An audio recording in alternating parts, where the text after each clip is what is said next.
This is This Week in Nintendo History for the week of November 14th to November 20th. We're getting really close to the end of the year, and so things are really ramping up in terms of game releases. This is traditionally one of the busiest times of the year, and as a result, there's actually a lot to talk about this week. We're going to see 3 new system launches and the birth of one of the most important people in Nintendo's history. Let's start things off with Nintendo's Wi-Fi connection, which launched on November 14th, 2005. The service has been the subject of numerous debates since its launch. The Wi-Fi connection allows people to download whole games through the Nintendo Shop channel, create friends lists to play games, and download additional content for their games. Most people regard the service as very hard to use, mainly through the use of Nintendo's friend code system.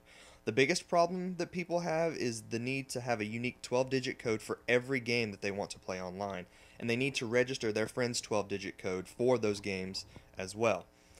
It's a very clunky service to use, and most people want to remove it in favor of a more unified system across the whole service. Nintendo is citing privacy and protection as the biggest reasons to do the friend codes. The first game to utilize the Wi-Fi connection was Nintendo's Mario Kart DS, which launched on the same day. This was the 5th installment of the popular racing franchise and the first to feature real online racing. Racing action took place on the top screen, while the bottom screen displayed a map of the track and showed racers' positions throughout the course. It was a highly popular game and featured 32 different tracks, 16 completely original and 16 retro tracks from previous releases in the series. One of the most popular topics of discussion around the game was the ability to snake along straightaways to gain a speed boost.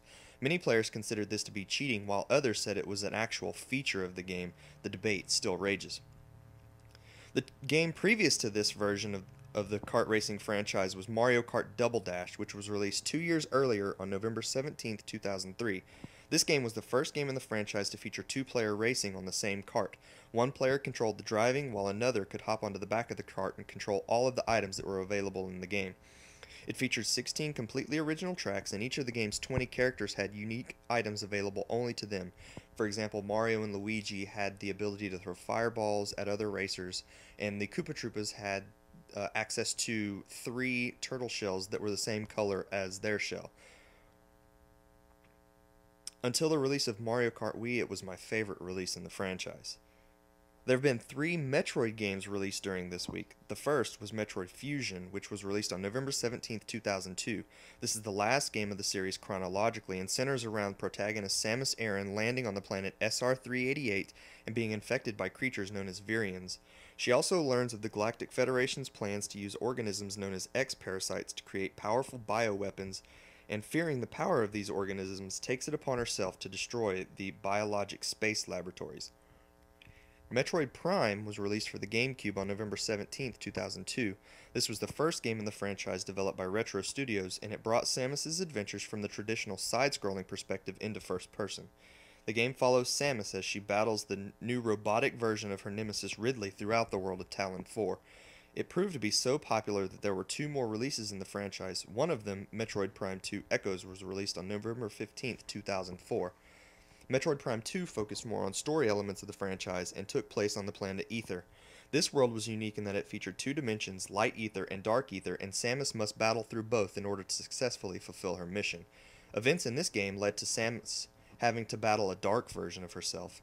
The game was most unique for the franchise because of the inclusion of multiplayer. Now, for the first time, 4 friends could get together and battle it out on 4-player split-screen action, a feature that would only be available in this release. Rayman Raving Rabbids was released on November 15, 2007, and featured 54 new minigames for fans of the crazy rabbit-like creatures to play. There have been 3 consoles released by Nintendo during this week in the past. The first was the Game Boy Color, released on November 18, 1998. It gave fans of Nintendo's handheld a new system that could display 54 colors at one time, even updating many original Game Boy games with 4 colors. It featured backwards compatibility with the entire Game Boy lineup. There were even some games released for the system that could be played on the original Game Boy.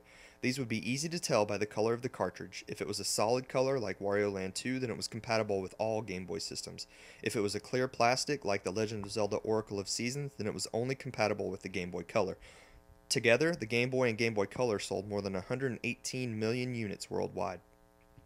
Our second console release of the week was the Nintendo GameCube on November 18, 2001. This system was most remembered for its very unique shape and for coming in next to last place in terms of sales. The system would also be the first to use a disc-based media for Nintendo games rather than the traditional cartridge, and also featured storage on an external memory card instead of writing directly to the game itself. Many fans have also criticized Nintendo for not releasing a true Mario game at launch, instead opting to release a game starring his brother Luigi in the main role. Luigi's Mansion saw the cowardly plumber winning a mansion in a contest he didn't even enter, and upon arriving discovered that Mario had been kidnapped by an army of boos. The game saw Luigi clearing out most of the mansion of all the ghosts that were haunting it through the use of the Poltergust 3000. These captured ghosts would then be turned back into paintings. Ultimately, Luigi must face off against King Boo, who uses a mechanical Bowser suit, and rescue his brother from the painting he'd been trapped in. If you don't know yet, this is my favorite game of all time, and Nintendo needs to make a sequel to it. The last console release of the week is the Nintendo-Wii.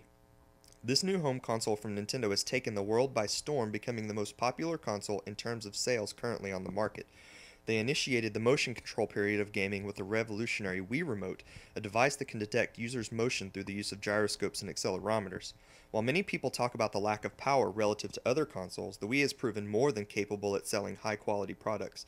The release of games like New Super Mario Bros. Wii, Super Mario Galaxy, GoldenEye 007, and many others prove that the system can stand on its own and provide quality gameplay experiences. It's been further enhanced through the use of the Wii Motion Plus peripheral, which furthers the motion control capabilities of the system. It's been the subject of much debate over ridiculous peripherals and shovelware, but it's also proved that Nintendo knew what they were doing when they launched the little white box that could. Of course, much of what we talk about wouldn't even be possible without the creativity of one man, Shigeru Miyamoto. Nintendo's most popular employee was born on November 16, 1952, and has been with Nintendo for many years. He began working with the company on a number of arcade titles and was responsible for the creation of the Donkey Kong arcade game, which launched the career of two of Nintendo's most popular characters. Many of the most popular franchises from the company have come about as a result of many of his experiences throughout life. For example, the Zelda franchise came about because of his experiences as a boy exploring the areas around his home in Japan. He's also been part of more than 100 different games and been responsible for the creation of a number of different franchises.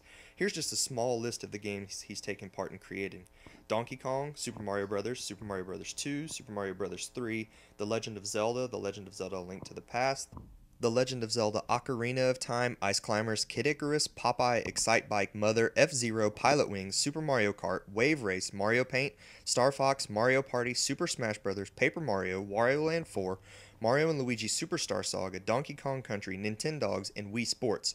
He's been forbidden to talk about many of his hobbies because of the possibility that they'll be turned into gameplay ideas.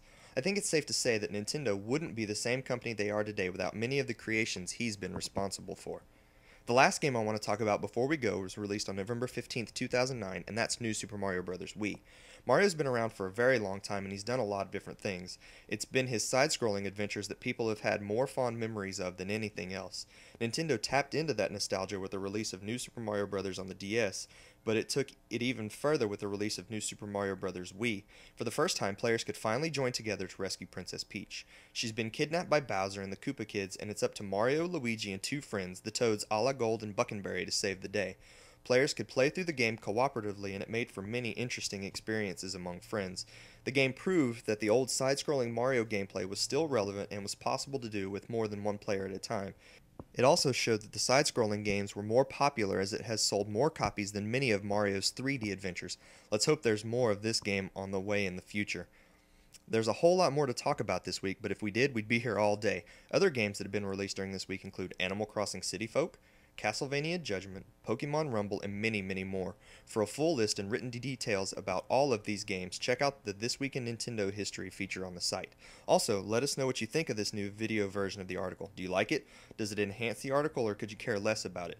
Let us know what you think. If there's anything we've missed or anything that you know of coming up that you'd like to see included, make sure you let us know that as well, and we'll include it in a future edition of the article. Until next week, we'll see you later.